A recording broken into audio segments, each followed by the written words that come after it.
ఈ దినమునకు ఏర్పాటు చేయబడినటువంటి పాఠ్యభాగములు 2వ సమూయేలు గ్రంథం 3వ అధ్యాయం 1 నుండి 11 వచనాలు, మరి కొత్త నిబంధన నుండి ప్రకటన గ్రంథం 19వ అధ్యాయం 11 నుండి 16 వరకు ఈ దినమునకు ధ్యానించబోతూ ఉన్నాం.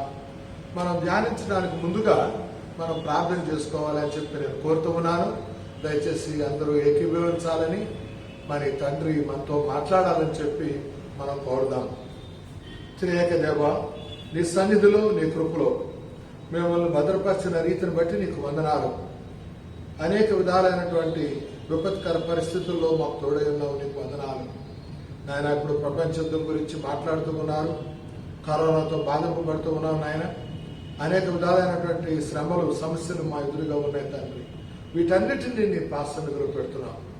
అయితే మాకు తెలుసున్న ఆయన సర్వమును సృజించిన సృష్టికర్తవు, సకలాన్ని ఎరిగిన దేవుడు అయ్యా.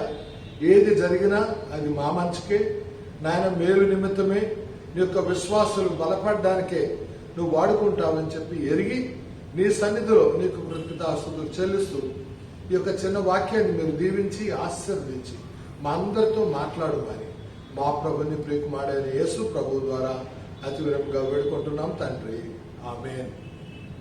మనం గనక చూసినట్లయితే 2వ సమూయేలు 3వ అధ్యాయం 11 వచనాలు గనక మనం చూస్తే, దీనికి కొంచెం క్లుప్తంగా దాని ముందు జరిగిన కొన్ని సంఘటనలు మనం జ్ఞాపకం చేసుకోవాలి. ఫిలిస్తీయులు యుద్ధం చేస్తూ ఉన్నారు సౌలు రాజు గారితో. వారు ఫిలిస్తీయులు ఏం చేశారంటే, ఒకనొక స్థలం సమయంలో వారు పాలస్తీనాలోని మధ్యన ఉన్నటువంటి భాగంలోనికి చొచ్చుకుని వచ్చేసి, మరి యోర్దాను నది అవతల భాగానికి కూడా వారు వెళ్ళిపోయినట్టుగా మనకి తెలుసు. వారు అక్కడ ఉన్న తర్వాత మరి ఈ యొక్క ఇశ్రాయేలీయుల్ని వారు యుద్ధం చేస్తూనే ఉన్నారు. కానీ ఇశ్రాయేలీయులు గెరిల్లా వార్ఫేర్ అంటే దొంగచాటుగా ఉండి దెబ్బతీయడం అనేటువంటి ప్రత్యేకమైనటువంటి కళలో వారు ఆ సమయంలో సిద్ధహస్తులైనట్టుగా చూస్తూ ఉన్నాం. అయితే వాళ్ళు కొండల్లోనూ మరి చిన్న చిన్న ప్రాంతాల్లోనూ ఉండి యుద్ధం చేసేవాళ్ళు. అయితే ఫిలిస్తీయులకి ఈ రథాలు ఉండేవి. ఇవన్నీ కూడా మరి ఇనుముతోనూ వాటితోనూ చేయబడినటువంటి రథాలు అవి. ఆ రథాలు వేసుకుని చిన్న చిన్న ప్రాంతాలకు వెళ్ళలేరు, కొండలు ఎక్కలేనటువంటి పరిస్థితి. అంతేకాకుండా వారు ఎక్కువ సమయాన్ని యుద్ధంలో గడిపినట్లయితే వారి యొక్క పంట పొలాల్ని మరి ఆ రోజుల్లో ఉండేటువంటి దొంగలు వచ్చి వాటిని కొల్లగొట్టుకుని వెళ్ళిపోయేవారు. వచ్చినటువంటిదంతా వాళ్ళకి లాస్లో ఉండేది, లాభం లేకుండా పోయింది. ఇలాగ ఉన్నటువంటి పరిస్థితుల్లో దావీదు హెబ్రోన్లో మరి రాజుగా అభిషేకించబడ్డాడు. మనకు తెలుసు దావీదు మహారాజు గారు 3 సార్లు అభిషేకించబడ్డారని. మొట్టమొదటిగా తండ్రి ఇంటిలో, రెండవది హెబ్రోన్లో యోధా రాజుగా, తర్వాత ఇశ్రాయేలీయులందరి మీద ఆయన రాజుగా చేయబడ్డారని మనకు తెలుసు. అయితే ఈ దక్షిణ భాగంలో హెబ్రోన్లో దావీదు రాజుగా ఉన్నప్పుడు గాతు రాజుగారైనటువంటి ఆకీష్ తోటి సత్సంబంధాలు కలిగి ఉన్నాడు. ఆయన సత్సంబంధాలు కలిగి ఉండడం చేత ఫిలిస్తీయులు ఏంటంటే ఆకీషు సంబంధికులు కాబట్టి వారితో మనకి యుద్ధమేలా అని చెప్పి వారు దావీదు రాజు గారి మీదకి యుద్ధం వెళ్ళడానికి ఇష్టపడలేదు. అదే సమయంలో సౌలు రాజు గారి బంధువైనటువంటి వాడు, సైన్యాధిపతిగా ఉన్నటువంటి అబ్నేరు, మరి ఆయన అక్కడ ఇషోబెషెత్ అనేటువంటి ఆయన్ని, సొలొమోను గారి కుమారుణ్ణి రాజుగా మరి ఉత్తర ప్రాంతంలో ప్రకటించినట్టుగా మనకు తెలుసు. ఇషోబెషెతు మరి అంత తెలివైన వాడు కాదు. మరి అందుచేత అబ్నేరు వల్లే వాడు ముందుకు జరుగుతూ ఉండేవాడు. ఏది చేయాలన్నా అబ్నేరు గారు చెప్పినట్టుగానే చేసేవాడు. అబ్నేరు గారు సలహాదారుడిగా ఉండేవాడు ఆయనకి.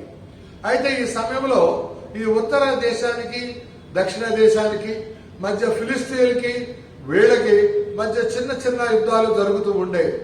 అందుచేత శాంతి భద్రతలు అనేవి చాలా వరకు వారి మధ్య పోయినవని చెప్పుకోవాలి. ఇది దగ్గర దగ్గర రమారమి 5 సంవత్సరాలు ఈ విధంగా జరిగినట్టు చూస్తూ ఉన్నాం. అయితే దావీదు మరి ఆయన చాలా ఆలోచన చేశాడు. నేను ఏ విధంగా నాకున్నటువంటి శత్రువుల నుండి నా రాజ్యాన్ని నేను సంరక్షించుకోవాలి, నేను భద్రత కలిగి ఉండాలని ఆయన కలిగినటువంటి ఒక ఆలోచన ఏంటంటే, వివిధ దేశాల నుండి కనుక ఒక భార్యామణులు కానీ ఉపపత్రులు కానీ తెచ్చుకుని ఉంటే వారి ద్వారా వివిధ దేశాలతో సంబంధ బాంధవ్యాలు ఏర్పడతాయి. తద్వారా వాళ్ళందరి సహాయం ఆయనకు దొరుకుతుంది. కాబట్టి ఇటు ఉత్తర దేశం నుండి కానీ ఇటు మధ్యలో ఉన్నటువంటి ఫిలిస్తీన్ల వల్ల కానీ సమస్య ఉండదు అని చెప్పి ఈయన ఏం చేశారంటే అనేక మందిని వివాహం ఆడినట్టుగా మనం చూస్తూ ఉన్నాం. మరి దావీదు హెబ్రోన్లో ఉండగా 6 కుమారుల్ని కన్నట్టుగా మనం చూస్తూ ఉన్నాం. అందులో అబ్షలోము మనందరికీ తెలిసిన వాడే. అబ్షలోము మరి మాకా అనేటువంటి ఆమెకు పుట్టాడు. ఈ మాకా అనేటువంటి ఆమె తాల్పయి అనేటువంటి ఆయన యొక్క కుమార్తె. తాల్పయి వచ్చి గెషూరు రాజు. ఈ గెషూరు వారు సిరియా దేశానికి చెందినటువంటి వారు. ఇది మరి అటు పైన ఉన్నటువంటి మహనీయంకి కింద మరి అక్కడ ఉన్నటువంటి గలిలయ సముద్రానికి మధ్య భాగంలో ఉండేటువంటి స్థలం అది. అక్కడ ఉన్నటువంటి వారితో వివాహం చేసుకున్నాడు. విదేశీయుల్ని వివాహం చేసుకోవడం ద్వారా వారికి ఉన్నటువంటి పరిభాష, వారికి ఉన్నటువంటి సంస్కృతి, మరి వారి ద్వారా అబ్షలోము కొంత ఇన్ఫ్లుయెన్స్ అయ్యాడు. ఆయన ప్రభావితం చేయబడినట్టుగా చూస్తూ ఉన్నాం. అందుచేతే తిరుగుబాటుకు మరి కారణమై ఉన్నాడని చెప్పి నేను మీకు తెలియజేస్తూ ఉన్నాను. మరి ఇక్కడ కనుక మనం చూసినట్లయితే ఒక ఆమె పేరు ఎగ్లా అనేటువంటి మాట, ఎగ్లా అనే మాట వ్రాయబడింది. ఎగ్లా అనేటువంటి మాట మికాయేలుకు మారు పేరుగా చెప్పబడింది. మికాయేలు సౌలు గారి కుమార్తె.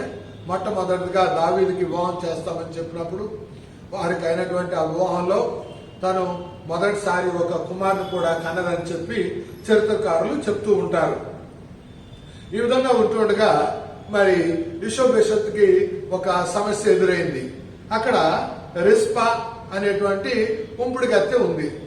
ఈ ఉంపుడు గత్తెల గురించి చెప్పాలంటే వీళ్ళని ఉపపత్రులుగా ప్రకటించేవారు. వీరు మరి భార్యకు ఉన్నటువంటి స్థానాన్ని, సముచితమైన స్థానాన్ని సమాజంలో పొందలేకపోయినా చాలా విశ్వాస పాత్రమైనటువంటి వారుగా ఉంటూ ఉండేవారు.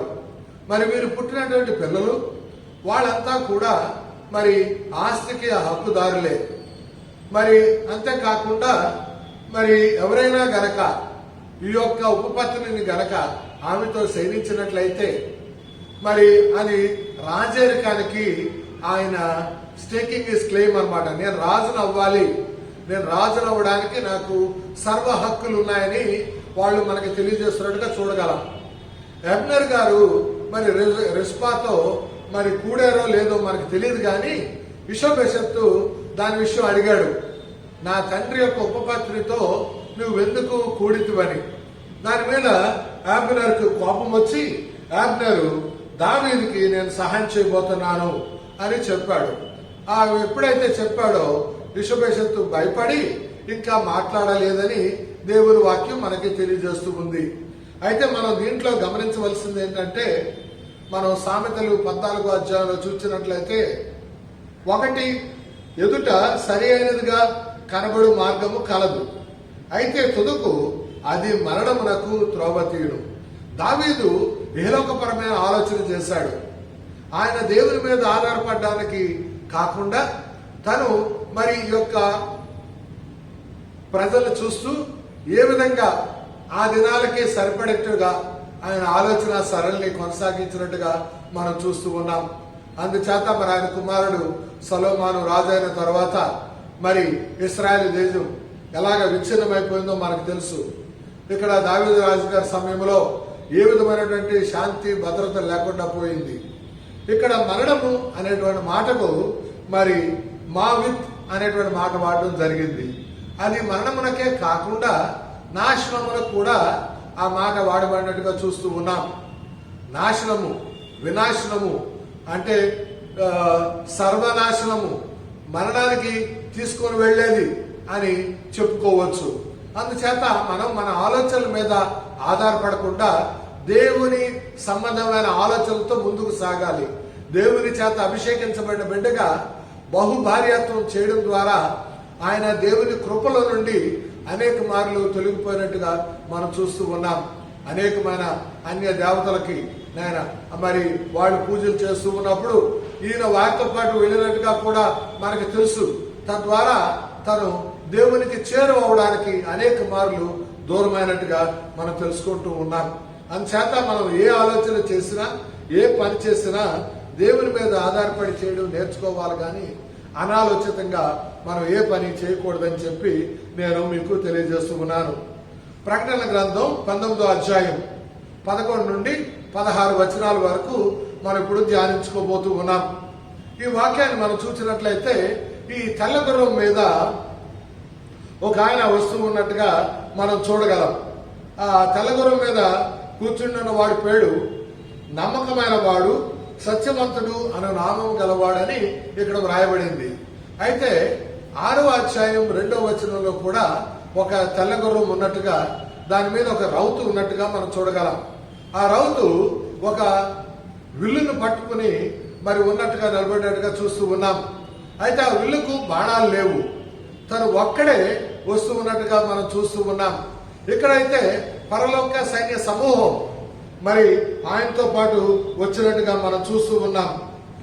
అక్కడ ఆయన మొదటి ఆ ముద్ర విప్పిన వెంటనే వచ్చినటువంటి వాడుగా ఉంటూ ఉన్నాడు. ఈయన కనుక మనం గమనించినట్లయితే మనం చివరి భాగంలో వస్తూ ఉన్నట్టుగా మనం చూస్తూ ఉన్నాం.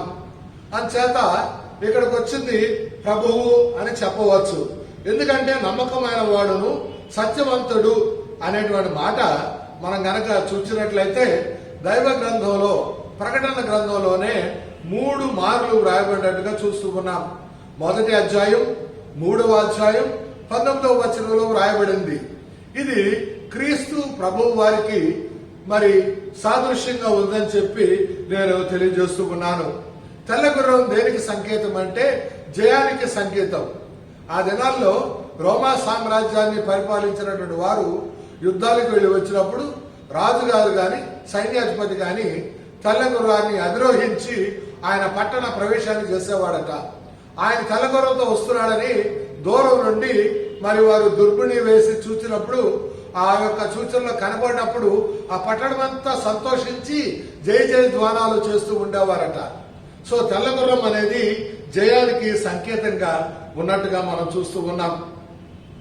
మరి ఆయన నమ్మదగిన వాడు, సత్యసాక్షి అనేటువంటి మాట వాడబడింది. ఎందుకు ఆయన నమ్మదగిన వాడంటే ఆయన న్యాయాన్ని జరిపించడానికి తిరిగి రానై ఉన్నాడు. ఈ లోకంలో అన్యాయం ఎక్కువైపోయింది. ఆయన ప్రజలు హింసించబడ్డారు, అనేక మంది హతసాక్షులు అయ్యారు. ఈ దినాన్ని కూడా సిలువ సువార్తను అడ్డుకునేటువంటి ప్రజలు ఉన్నారు.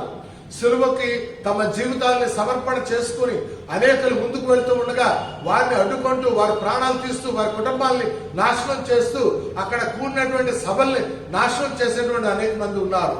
వారందరికీ కూడా దేవుడు వచ్చి తీర్పు చెప్పనే ఉన్నాడు. ఎందుకంటే ఆయన సత్యవంతుడు.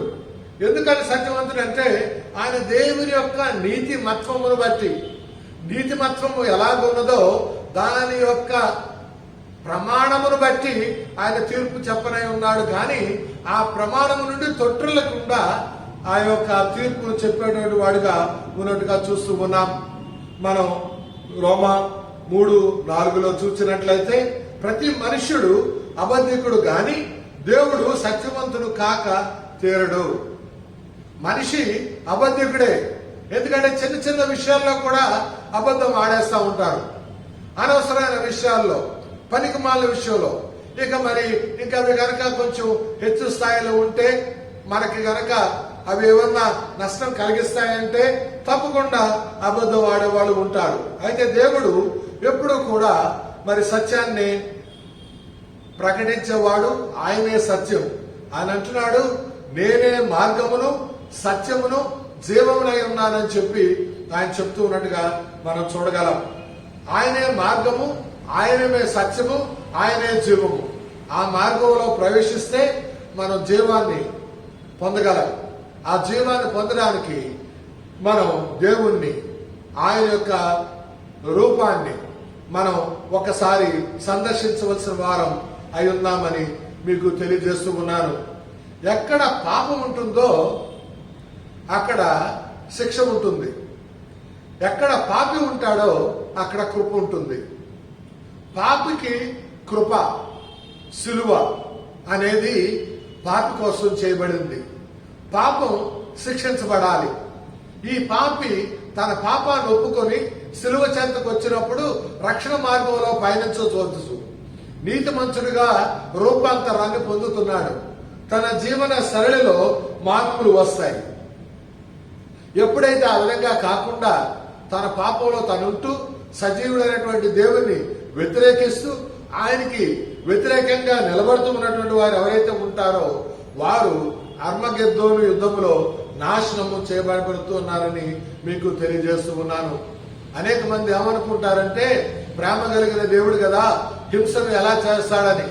దేవుడు ఎందుకు వస్తున్నాడంటే ఒకటి న్యాయం తీర్చడానికి, ఆయన ప్రజలకు జరిగిన అన్యాయాన్ని బట్టి.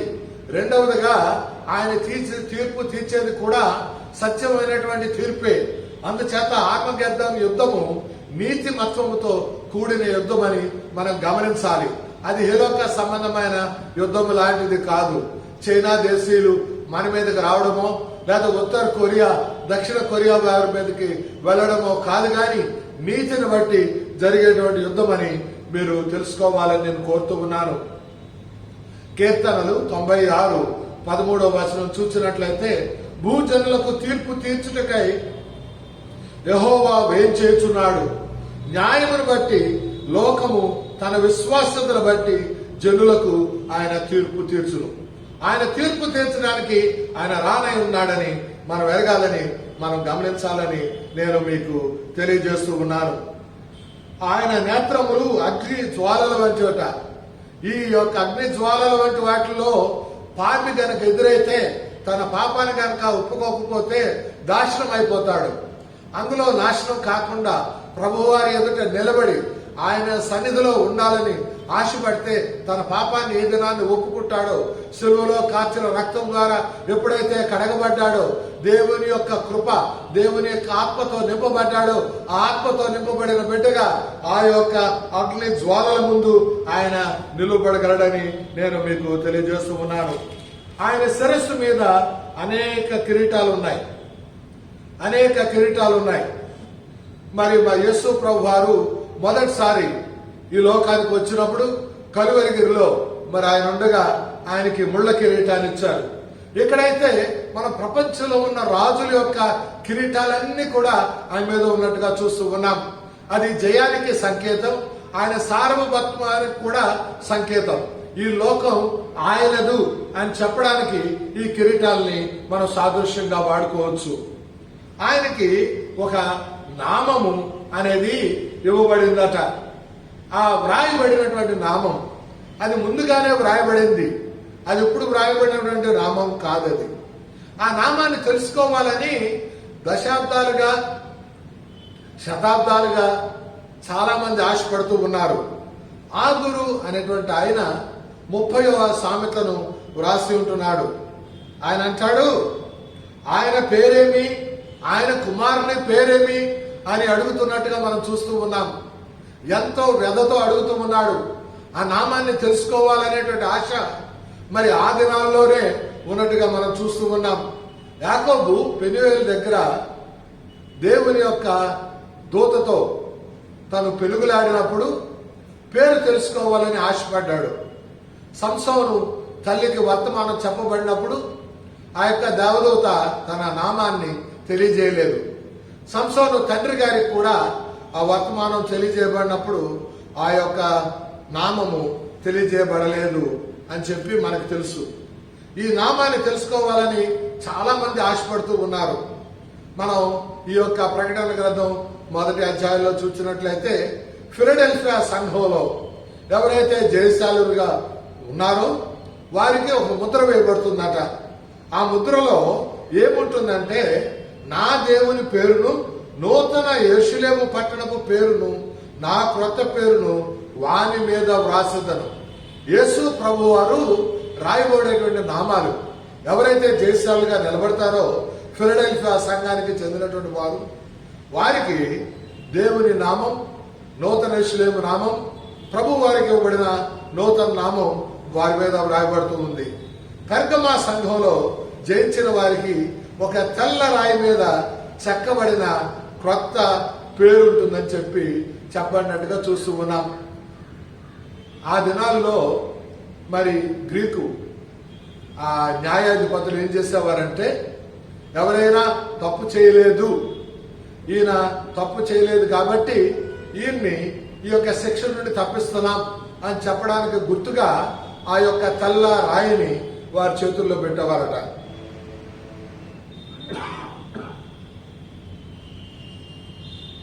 అంటే తెల్లరాయి దేని గుర్తు అంటే, ఆ తెల్లరాయి ఎక్విటల్ అంటే తప్పించబడడానికి గుర్తుగా వాడబడినట్టుగా చూస్తూ ఉన్నాం.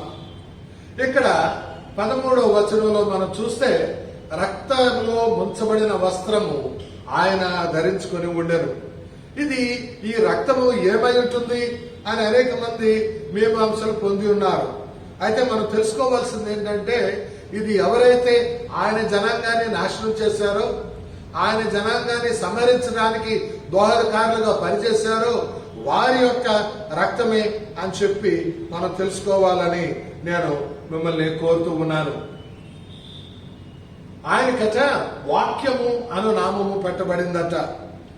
ఈయన ఆ వాక్యమే శరీరధారిగా మన మధ్యకు వచ్చి ఆయన నివసించినట్టుగా చూస్తూ ఉన్నాం. వాక్యం శక్తి కలిగింది. ఎందుకంటే ఈ వాక్యము విశ్వాసుల యొక్క జీవము, ఇది విశ్వాసుల యొక్క వెలుతురు.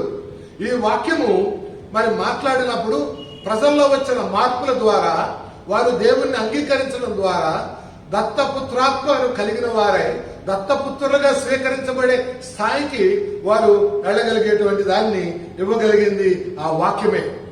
ఆ వాక్యానికి అంత శక్తి ఉంది. వాక్యంతో సర్వ సృష్టి సృజించబడింది.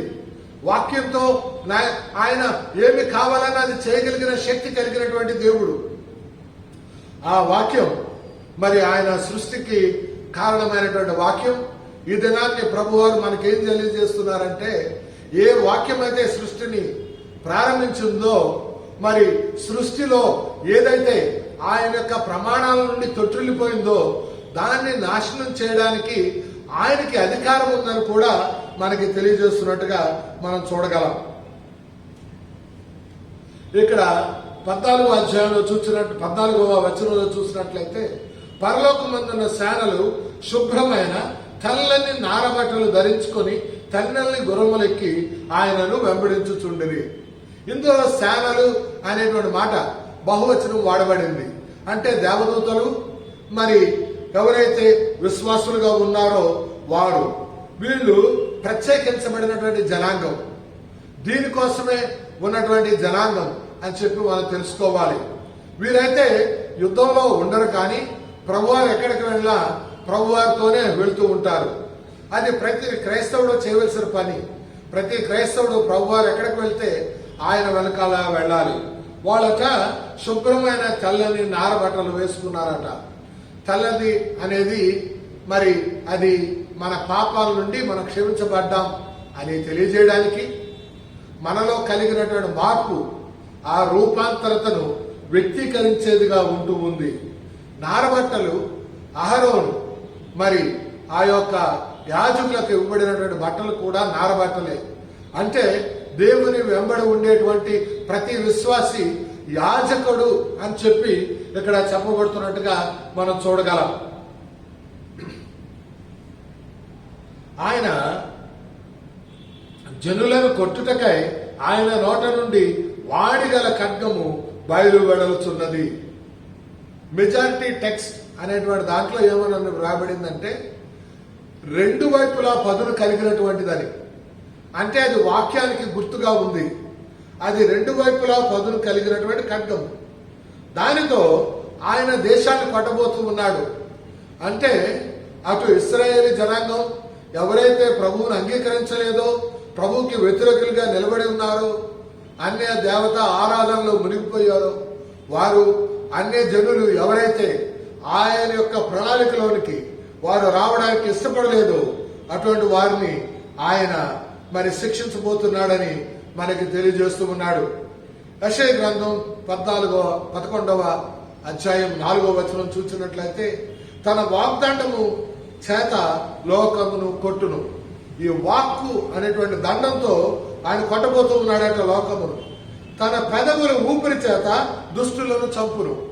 ఏ ఊపిరితో అయితే మనిషి జీవాత్మ అయ్యాడో ఆ ఊపిరి చేత ఆయన దుష్టుల్ని చంపబోతున్నాడంట. మరి జీవాత్మగా మారినటువంటి మనిషి ఆ యొక్క రువాక్ అనేటువంటిది తీసుకొనబడుతుంది. దాని కలిగిన శక్తి ద్వారా ఎవరైతే దుష్టత్వంలో మునిగిపోయారో ఆ యొక్క దుష్టుల్ని నాశనం చేయడానికి దేవుడు రానే ఉన్నాడని మనకి తెలియజేస్తూ ఉన్నాడు. మనం ఇందులో తెలుసుకోవాల్సింది ఏంటంటే, మరి వారు భౌతికమైన మరణాన్ని పొందుతారు, అది ప్రభు వారి చేతిలో. మరి ఆ తర్వాత ధవళ సింహాసనం ఎదుట తీర్పుకి వారు రావాల్సినటువంటి పరిస్థితి ఉందని తెలుసుకోవాల్సిందిగా నేను కోరుతూ ఉన్నాను.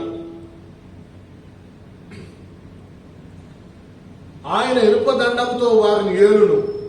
ఇనుపదండము అనే దాన్ని మనం కీర్తన 2వ కీర్తన 9వ వచనం చూసినట్లయితే, ఇనుపదండముతో నీవు వారిని నలగగొట్టెదవు, కుండను పగలగొట్టినట్టు వారిని ముక్క చెక్కలుగా పగలగొట్టెదవు. ఆ ఇనుపదండం అనేది శిక్షా విధికి శిక్షను అమలు చేసేటువంటి సాధనంగా ఉన్నట్టుగా మనం చూస్తూ ఉన్నాం. దానితో ఆయన ఇచ్చబోతున్నాడంట. అంతేకాకుండా సర్వాధికారి అంటే ఇక్కడ వాడినటువంటి మాట ప్రాంటోక్రటోస్ అనే మాట వాడబడింది. ఆ మాటకు అర్థం ఏంటంటే సకల సృష్టిని తన చేతిలోకి సమకూర్చి ఉంచుకున్నటువంటి దేవుడు. అటువంటి దేవుడు శక్తిమంతుడు, బలశాలి అయినటువంటి దేవుడు, సర్వాన్ని కలిగినటువంటి దేవుడు నాశనం చేయాలని అనుకుంటే అది ఏ పాటి పని, అది ఏమంత పని కాదని మీకు తెలియజేస్తూ ఉన్నాను. తీక్షణమైన ఉగ్రత అను మద్యపు తొట్టి ఆయన తొక్కుతూ ఉన్నట్టుగా మనం చూస్తూ ఉన్నాం. మనం కనుక యెషయా 63వ అధ్యాయం 3వ వచనంలో చూసినట్లయితే, ఒంటరిగా ద్రాక్ష గానుగను త్రొక్కితిని, జన్మలలో ఎవడును నాతో ఉండలేదు, కోపగించుకొని వారి త్రొక్కితిని, రౌద్రము చేత వారిని అణగద్రొక్కితిని, వారి రక్తము నా వస్త్రముల మీద చిందినది, నా బట్టలన్నీ డాగులే. దేవుడు ఈ మాటలు మాట్లాడుతూ ఉన్నాడు.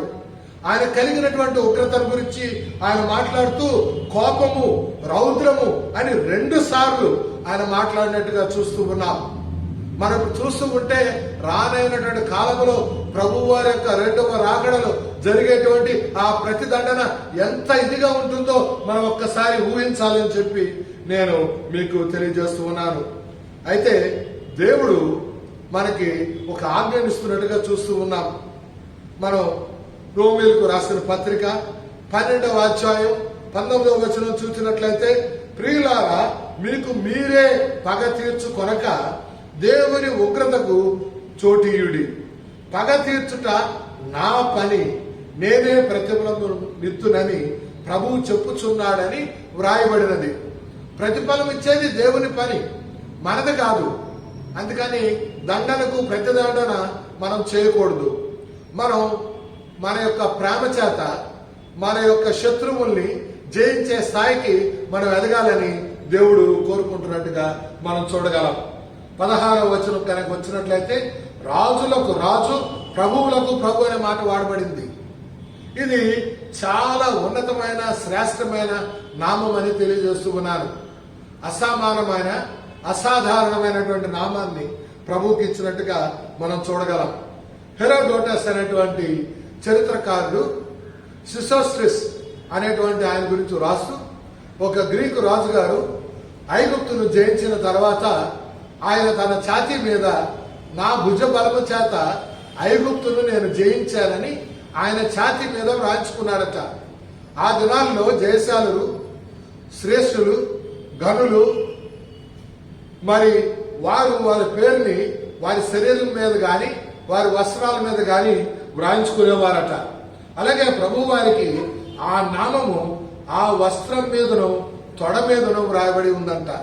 అది పూర్తిగా వస్త్రం మీద ఉందో తొడ మీద ఉన్నదో మనకు తెలియదు, కానీ ఆ మెర అనేటువంటి భాగాన్ని వారు ఏమని చెప్తారంటే, మోకాళ్ళకు పైన ఇక్కడ కత్తి పెట్టుకోవడానికి ఉండేటువంటి దట్టికి మధ్య ఉండేటువంటి స్థలంలో ఆయన పేరు వ్రాయబడిందని చెప్పి తెలియజేస్తూ ఉన్నారు. అది శ్రేష్టమైనటువంటిది. అది ఇతరులు చూసినప్పుడు అది చూడగలిగేట్టుగా కూర్చున్న వారికి కూడా వారికి వీలుగా చూడగలగడానికి, నిలబడినప్పుడు కనబడగలగడానికి, అందరికీ కనబడేట్టుగా ఆ మహోన్నతమైన నామాన్ని వారు చూడగలగాలని చెప్పి దేవునికి వ్రాయబడింది. ఆయన జయశీలుడిగా రానే ఉన్నాడు. మనం కూడా ఈ లోకంలో జయశీలుగా ఉండాలనేది ఆయన ఆశ. మనం గనక జయశీలుగా ఉన్నట్టయితే ఈ యొక్క దండనలో మనం తప్పించుకుని మరి ఆయనతో పాటు చల్లని నారబట్టలు వహించి ఆయనతో పాటు వచ్చేటువంటి స్థానాల్లో మనం కూడా ఉంటామని, ఆ విధంగా ఉండడానికి విశ్వాసులందరినీ దేవుడు ప్రేరేపించాలని, తన కృపను మనపై కుమ్మరించాలని వేడుకుందాం. తండ్రి అయిన దేవుడు ఈ వాక్యమును మన వినికిడిలో మనల్ని దీవించి ఆశీర్వదించి మనల్ని రూపాంతర శక్తితో మార్చును గాక. ఆమేన్. ప్రార్థన చేసుకుందామండి.